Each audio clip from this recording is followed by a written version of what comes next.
Bismillahirrahmanirrahim. Alhamdulillah rabbil alamin wa bihi nasta'in ala umuri dunya waddin. Wassalatu wassalam ala khairil anbiya wal mursalin sayyidina maulana Muhammadin al-amin wa ala alihi wa ashabihi ajma'in. Qala al-musannif al-imam hujjatul islam Abu Hamid Muhammad bin Muhammad al-Ghazali rahimahullah wa nafa'ana bi ulumihi. Walidzalika yanbaghi ayyuhassina niyyatahu mahma dha'alahu malun wa yaqula huwa fi sabilillah wa idza balaghahu tiyabu ghairihi lahu falyutayyib qalbahu bi annahu sayahmilu sayyi'atihi wa satanqulu ila diwanihi hasanatuhu wal yanwi dzalika bi sukutihi 'anil jawab fa fil khabar innal 'abda la yuhasabu fatabtulu a'maluhu liduhulil afati biha hatta yastawjiban nar summa yunsharu lahu minal a'mali shalihati ma yastawjibu bihil jannah fayata'ajjabu wa yaqulu ya rabbi hadhi a'malun ma 'amiltuha qad wa yuqalu hadhi a'malul ladzina katabuka wa adzauka wa zalamuka ila akhir. Makna daripada kalam al-Imam al-Ghazali rahimahullah wa nafa'ana bi ulumi.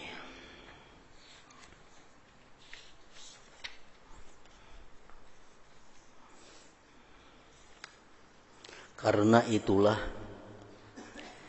semestinya bahwa ia membaguskan niatnya manakala hilang hartanya. Orang yang kehilangan harta, baik diambil maling atau tercicir di suatu tempat sehingga kehilangan hartanya, orang tersebut alangkah baiknya dia berkata itu di jalan Allah. Artinya harta yang tercicir tadi dijadikan fi sabilillah.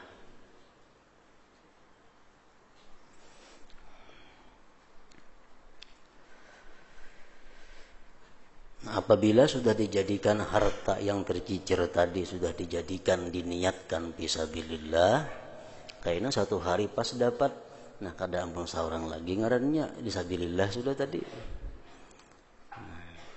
Amun diambil sagan seorang kada sabilillah ngarannya. Jadi harta yang tercicir, harta yang tabulirid atau harta yang diambil orang, nah kita dianjurkan untuk membaguskan niat bahwa harta yang tercicir itu aku jadikan di jalan Allah Subhanahu wa ta'ala.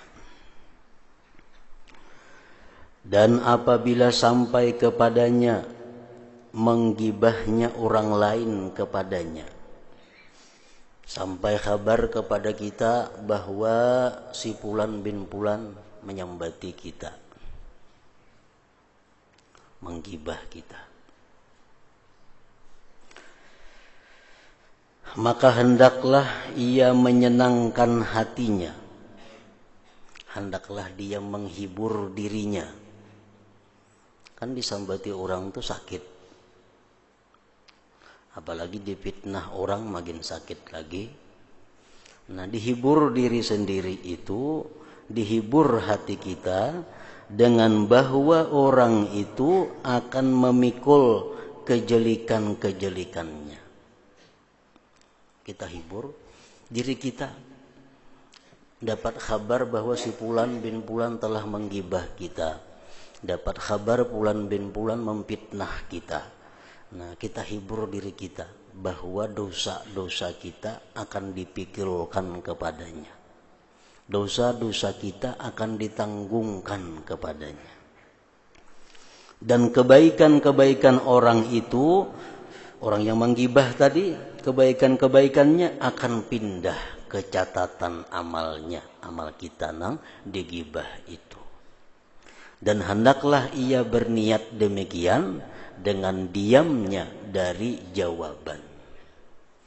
Nah, kita digibah orang, kita difitnah orang, kita diam, kada membalas, hendaknya berniat. Nah, apa niatnya? Ya tadi. Kenapa kita diam? Kada membalas gibah itu.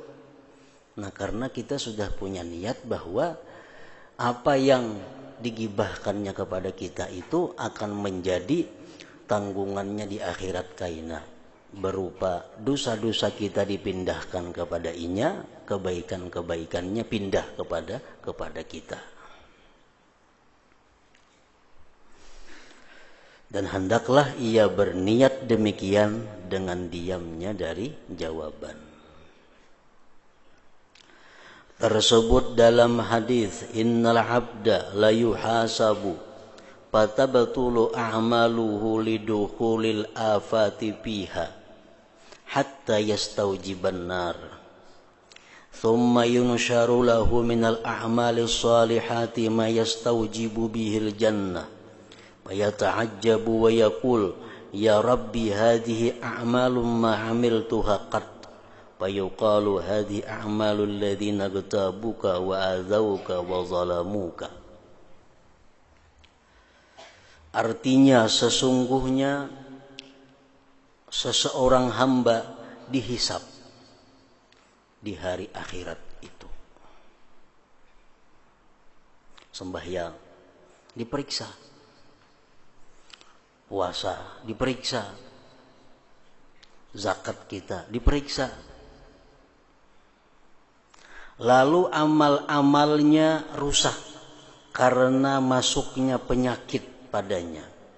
Orangnya sembahyang, cuma sembahyangnya rusak karena ada kemasukan penyakit seperti riya umpamanya, ujub.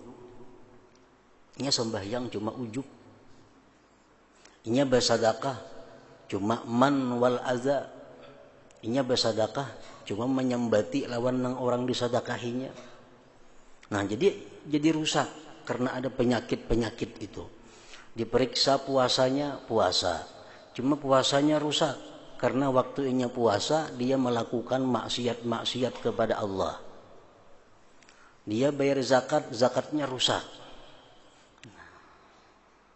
sehingga mengharuskan masuk neraka.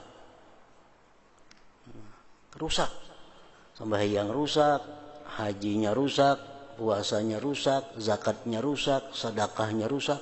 Bujurai banyak beribadat, cuma banyak rusaknya.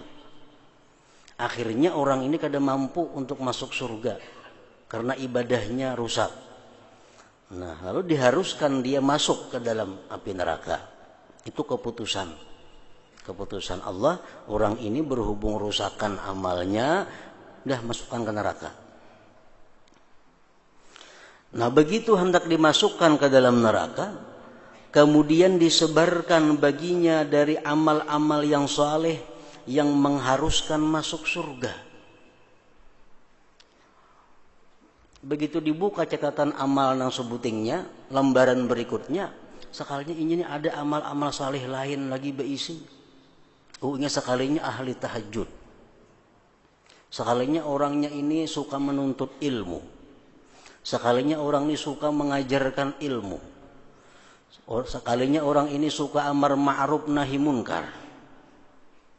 Kalau ditimbang-timbang jadi ke surga orang ini. Maka ia heran, nang ampun amal ini heran, ampun buku ini heran. Seraya berkata, wahai Tuhanku, ini adalah amal-amal yang saya tidak pernah mengerjakannya sama sekali. Ulun kada pernah mengajar, ulun kada jadi guru, ulun kada pernah amar ma'ruf nahi munkar. Kenapa di sini ada pahalanya? Ulun kada pernah tahajud, kenapa di sini ada pahala sembahyang tahajud? Maka dijawab, ini adalah amal-amal orang-orang yang menggibahmu, menyakitimu, dan menganiayamu. Dipindah kepada buku catatan amal kamu. Nah, sekalinya orang ini digibah, nang menggibah ini orangnya ahli ibadah. Nah, pada untung nang digibah. Untung nang digibah.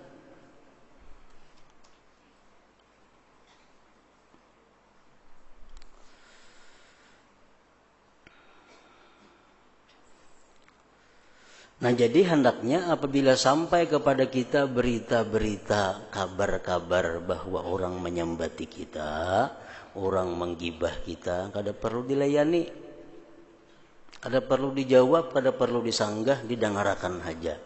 Ini menghabiskan kunciannya ampih menggibah. Namun kita macam itu karena amal kebaikannya pindah kepada kita, amal buruk kita pindah kepada catatan amalnya di akhirat kaina. Nah sebaliknya macam itu juga di akhirat umpamanya kita periksa catatan amal kita, di situ ada minum arak. Maka kita kada suah minum arak. Kenapa ada dosa minum arak? Di situ ada catatan dalam buku itu bahwa kita memakai emas laki-laki nih. Maka tidak ada pernah beremas, kenapa ada? Oh sekalinya kita menggibah orang nang minum arak, menggibah orang nang memakai emas, dosanya tak pindah kepada kita. Nah jadi hiburlah, tenangkanlah diri kita yang merasa digibah dengan demikian tadi. Dan dalam sebuah hadis disebutkan innal abda la yuwafi yaumal qiyamah bihasanati amsalil jibal law khalasat lahu ladakhalal jannah fayati wa qad zalama hadza wa syatama hadza wa daraba hadza fayuqtassu li hadza min hasanatihi wa li hadza min hasanatihi hatta la yabqa lahu hasanah fataqulul malaikatu qad faniyat hasanatuhu wa baqiya talibun fayaqulullah alqu alaihi min sayyi'atihim thumma suqqu lahu sakkan ilan nar. Artinya sesungguhnya hamba itu kelak didatangkan pada hari kiamat dengan amal kebaikan seperti gunung-gunung. Amal haji, amal umrah, amal sedekah, amal macam-macam. Yang seandainya murni baginya, niscaya ia masuk surga. Seandainya amal-amal kita ini kada bermasalah, kita bisa masuk surga. Karena banyak berisi amal kebaikan. Pemuasa ada lawan inya, tahajud ada lawan inya, sosialnya ada lawan inya. Semuaan lengkap. Lalu ia datang di mana ia telah menganiaya orang ini. Tapi dalam dunia inya pernah menzalim orang, belum sempat minta halal, mati. Mencaci orang, menggibah orang, belum sempat minta maaf, minta ridha, mati. Dan memukul orang ini. Maka diambil untuk orang ini dari amal kebaikannya, dan untuk orang ini dari amal kebaikannya, sehingga tidak tersisa amal kebaikan baginya. Habis dibayarkan hutang kebanyakan. Para malaikat berkata, ujar malaikat, telah habis amal kebaikannya dan masih tersisa orang-orang yang menuntut. Amal sudah habis, ya Allah dibayarkan lah. Maka banyak lagi antrian yang menuntut si din ini. Maka Allah Ta'ala berfirman, limparkan atasnya dari kejelikan-kejelikan mereka. Sudah habis bebayar kita kada cukup, dosa orang kita tanggung. Kemudian hantamkanlah kepadanya dengan hantaman ke neraka. Akhirnya dia didorong sehingga masuk ke dalam api neraka. Karena habis modal, takakat.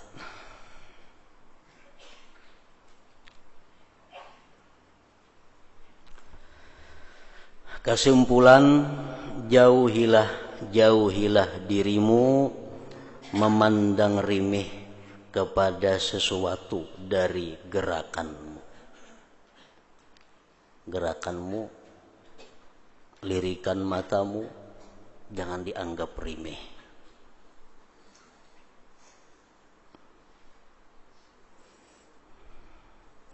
Bila dianggap remeh, gerakan-gerakan kita dianggap inting, tingkah laku kita, niscaya kamu tidak akan dapat menjaga diri dari tipu dayanya dan kejahatannya.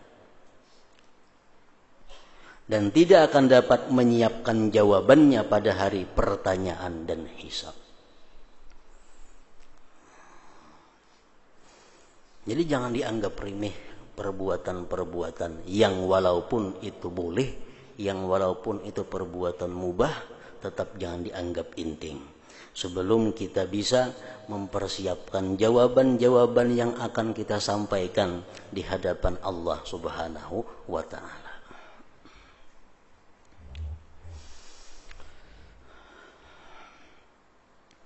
Para ulama-ulama terdahulu mengajarkan kepada kita tentang pekerjaan kita sehari-hari. Mereka mengajarkan kepada kita bagaimana caranya supaya dalam hal kita berpakaian dan seumpamanya kita bisa mempertanggungjawabkan di hadirat Allah Subhanahu wa ta'ala. Setiap hari kita pasti berpakaian. Pasti berpakaian.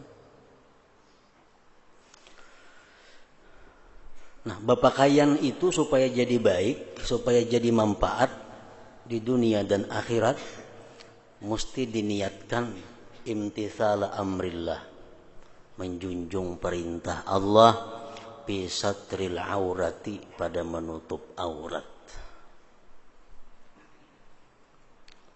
Allah menyuruh menutup aurat. Jadi kita menutup berpakaian. Niat kita apa? Pertama, menjunjung perintah Allah dalam menutupi aurat kita.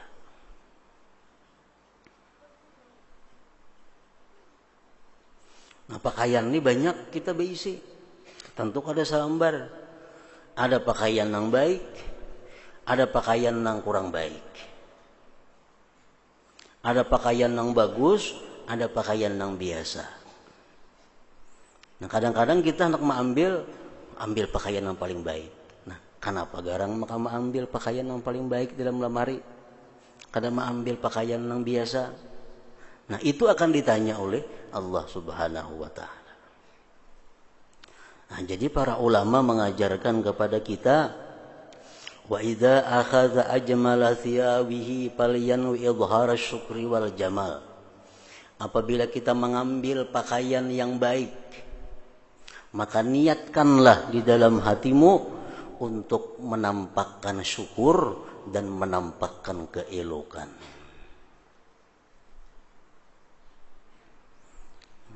Memakai baju yang baik hari ini, atau hendak menukar baju yang mahal. Apa niatnya? Supaya jangan tersalah, menampakkan syukur dan keindahan.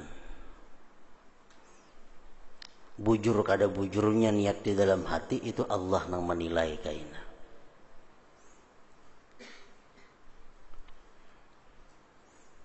Ambil pakaian yang baik, niat kita apa? Supaya indah, supaya baik, supaya elok, dan menampakkan syukur kepada Allah.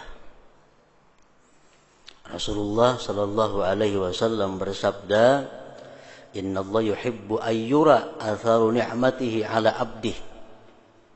Allah Ta'ala itu suka bahwa dilihat bekas nikmatnya atas hambanya.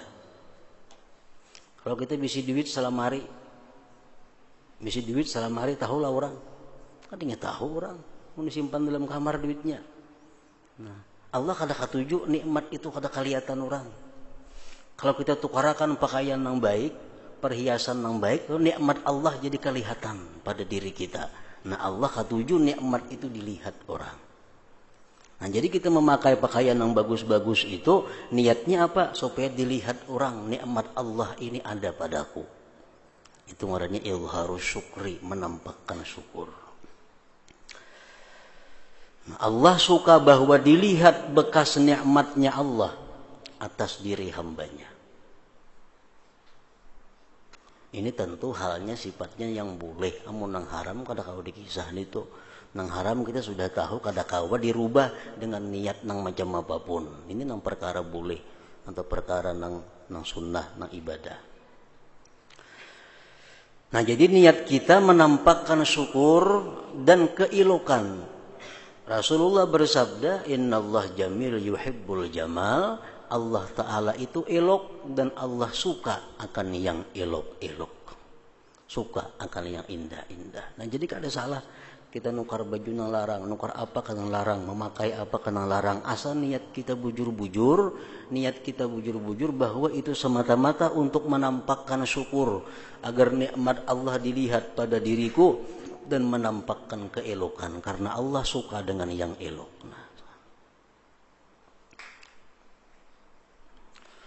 Wa idza akhadha adwana thiyabihi, kalau dia mengambil pakaian yang murah, pakaian yang biasa. Ini banyak pakaian biasa yang biasa ada, yang baik ada.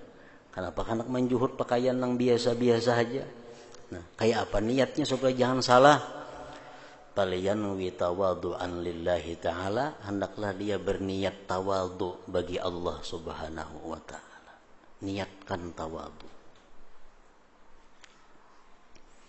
Baju nang larang ada, nang sadang ada, nang murah ada. Nukar nang murah, maka nukar nang murah.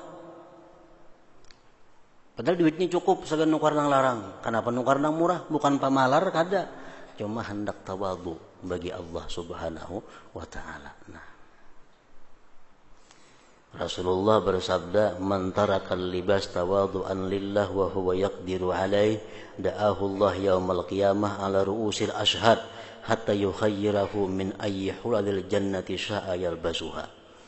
Ujar Nabi kita, siapa meninggalkan pakaian-pakaian elok, meninggalkan pakaian-pakaian mewah karena tawadhu lawan Allah, padahal dia mampu untuk membeli yang elok-elok itu, dia mampu membeli yang mewah-mewah itu, tapi kada mau semata-mata karena tawadhu, di akhirat kaina Allah panggil dia di hadapan para saksi-saksi dan Allah berikan dia pilihan dari pakaian-pakaian surga apa yang dia ingin pakai.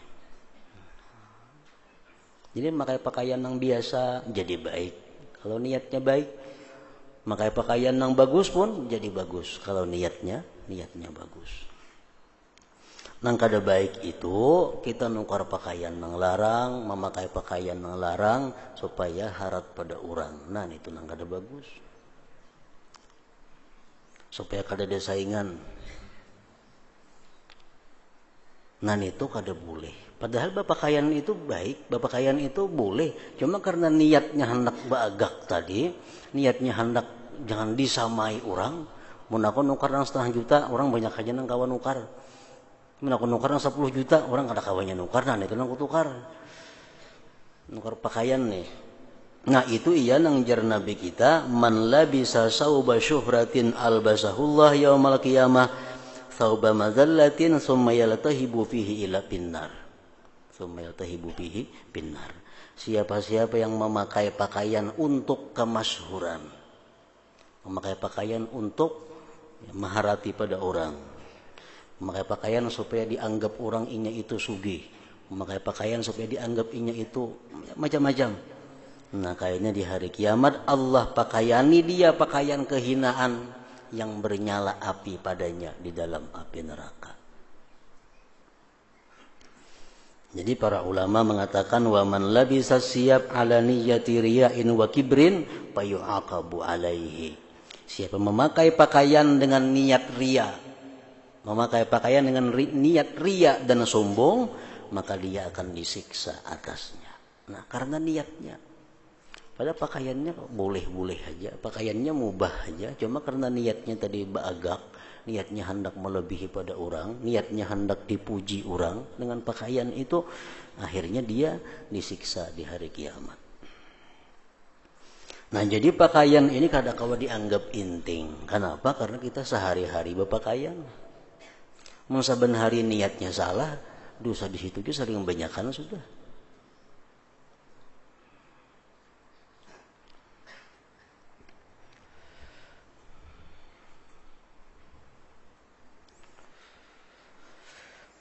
Sesungguhnya Allah Ta'ala itu mengetahui dan menyaksikan atas perbuatanmu. Allah mengetahui kadang-kadang didustai. Kalau pang dimuntung aku niat karena larang ini supaya bersyukur, tapi di hati ada bercampur supaya agak Allah kadang-kadang didustai, ini tuh tahu aja kayaknya ada hitungannya.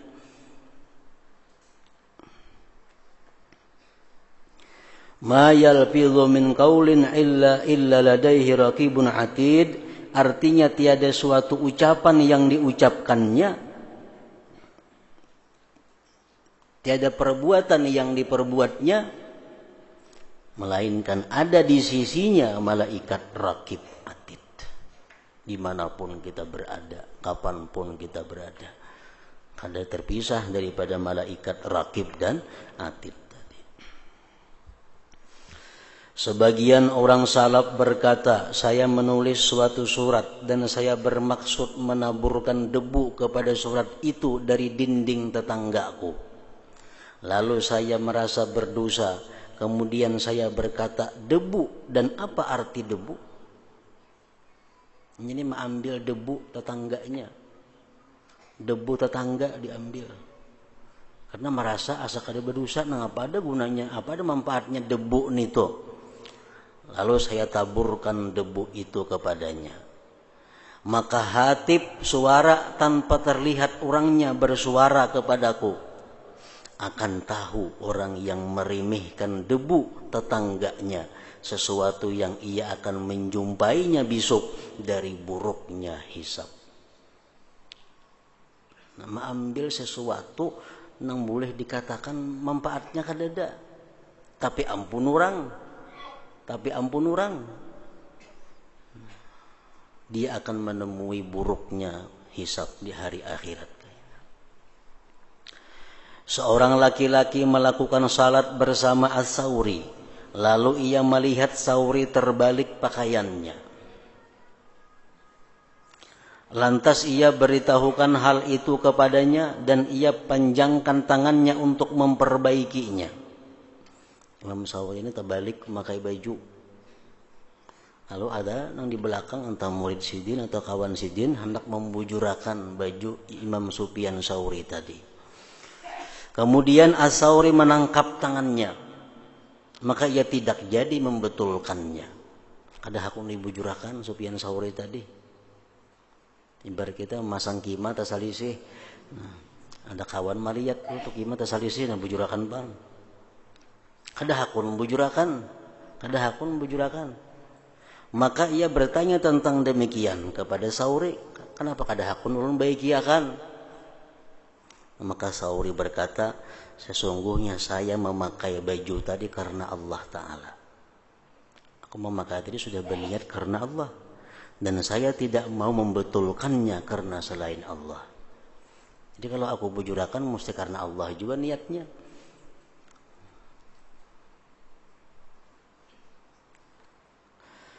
Al-Hasan berkata, sesungguhnya seorang laki-laki bergantung dengan laki-laki lain pada hari kiamat. Ada seseorang berpiruhut lawan seseorang lainnya di hari kiamat kayaknya berpiruhut. Lalu ia berkata, di antara aku dan kamu adalah Allah, ujarnya. Maka laki-laki yang menjadi tempat bergantung berkata, demi Allah, saya tidak mengenalmu. Tapi yang berpiruhut lawan aku, ada patuh lawan ikam ini. Laki-laki yang bergantung tadi berkata, tentu yang ada patuh lawan aku.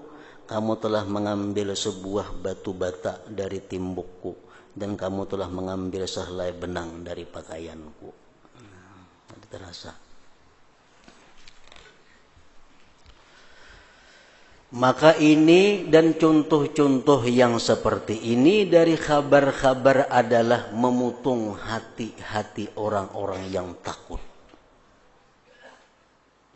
Jangankan banyak yang kita ambil ampun orang, sehelai benang pun akan dipiruhutinya di hari kiamat kaina. Kalau kamu termasuk orang-orang yang mempunyai cita-cita yang teguh dan akal pikiran yang tidak termasuk orang yang tertipu, maka perhatikanlah dirimu dan telitilah hisab atas dirimu sebelum kamu diteliti. Siapkan jawaban-jawaban kita sebelum kita ditanya oleh Allah Subhanahu wa Ta'ala. Macam ulangan juga, emang sudah siap di rumah jawaban-jawaban, begitu sampai saatnya ulangan jadi mudah. Mau kadang mempersiapkan jawabannya, ya kayak itu kina. Dan intiplah hal ihwalmu dan janganlah kamu diam dan janganlah kamu bergerak selama tidak kamu pikirkan mula-mula bahwasanya mengapa kamu bergerak. Ikam hendak berjalan ke sana, kenapa garang tujuannya? Ikam kada tulak ke sana, kenapa garang sebabnya? Apa yang kamu maksud? Apa yang kamu peroleh dengannya dari dunia? Apa yang menghilangkanmu dari akhirat? Amun aku tolak ke situ, untungnya dunia ada, parut kanyang umpamanya. Tapi bahaya akhiratnya ada. Nah, ditimbang mana untungnya, mana ruginya. Dan apakah kamu menangkan dunia atas akhirat? Tergantung kitanya. Walhasil sebelum kita melangkah, sebelum kita tidak melangkah, kita mesti sudah tahu apa sebabnya, karena apa. Apabila kamu mengetahui bahwa tidak ada pendorong kecuali untuk agama, maka laksanakanlah cita-citamu dan apa yang terlintas dalam hatimu. Kalau tidak, maka tahanlah. Yang kita kehendaki ini, bila dorongannya adalah masalah agama, bila dorongannya ini menguntungkan akhirat, laksanakanlah. Bila kada, tahanlah. Kemudian intailah juga hatimu di waktu kamu menahan dan mencegah. Ditawari orang kada hendak, itu pun mesti diintai. Karena sesungguhnya meninggalkan perbuatan adalah suatu perbuatan. Meninggalkan berbuat adalah satu perbuatan. Dan tidak boleh tidak baginya dari niat yang benar.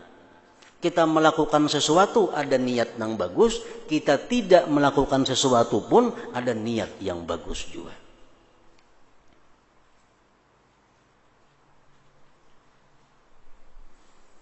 Maka tidak seyogianya pendorong adalah hawa nafsu. Kada patut kita berbuat atau tidak berbuat kalau didorong oleh hawa nafsu yang tersembunyi, yang tidak diketahui. Dan janganlah kamu tertipu oleh zahirnya perkara-perkara dan kebaikan-kebaikan yang terkenal. Kebaikan-kebaikan yang masyhur, kebaikan-kebaikan yang mudah dilihat, didapat, jangan tertipu dengan itu. Karena mungkin di dalamnya tersimpan gerakan-gerakan hawa nafsu yang menggerakkan itu kebaikan. Dan pahamilah lubang-lubang dan rahasia-rahasia yang keluar dari sisi orang ahli tipu daya. Telah diriwayatkan dari Nabi Zakaria alaihi salam bahwa beliau bekerja membuat dinding dari tanah liat. Dan beliau adalah buruh dari suatu kaum. Lalu mereka menyediakan baginya roti. Karena beliau tidak makan kecuali dari hasil tangannya sendiri. Jadi beliau bagawi. Ada mengatakan tukang kayu, ada mengatakan tukang bangunan. Nabi Zakaria alaihi salam. Lalu sing bagawi. Rahatan bagawi membangun rumah orang itu disurungi ampun rumah roti. Disurungi roti.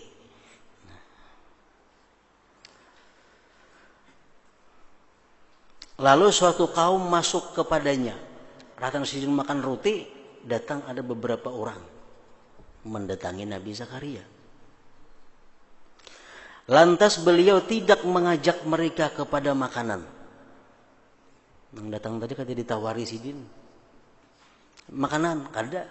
Sidin makan aja roti ini tuh, minum makan roti. Kada bertawaran lawan yang datang tadi. Sehingga beliau selesai.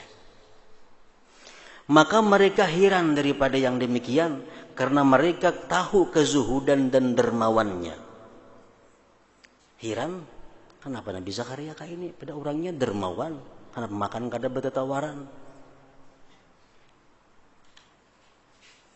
Dan mereka menduga bahwa kebaikan itu pada mencari pertolongan pada makanan. Padahal menawari orang makanan itu baik. Makanan nah itu baik kan itu. Kenapa Nabi Zakaria kada bertawaran makan roti tadi? Maka Nabi Zakaria alaihissalam bersabda, sesungguhnya aku bekerja bagi suatu kaum dengan upah. Aku disini membangunkan rumah orang ini berupah. Dan mereka menyediakan bagiku roti agar aku memperoleh kekuatan dengannya atas pekerjaanku. Mereka memberi roti supaya aku kuat bagawi. Maka jikalau kamu makan bersamaku, mun kau tawari ikam roti, ikam hakun makan, maka roti itu tidak mencukupimu dan tidak mencukupiku. Mun ikam ku tawari makan, ikam umpat, aku kada kanyang, ikam kada kanyang. Dan aku lemah dari mengerjakan pekerjaan mereka.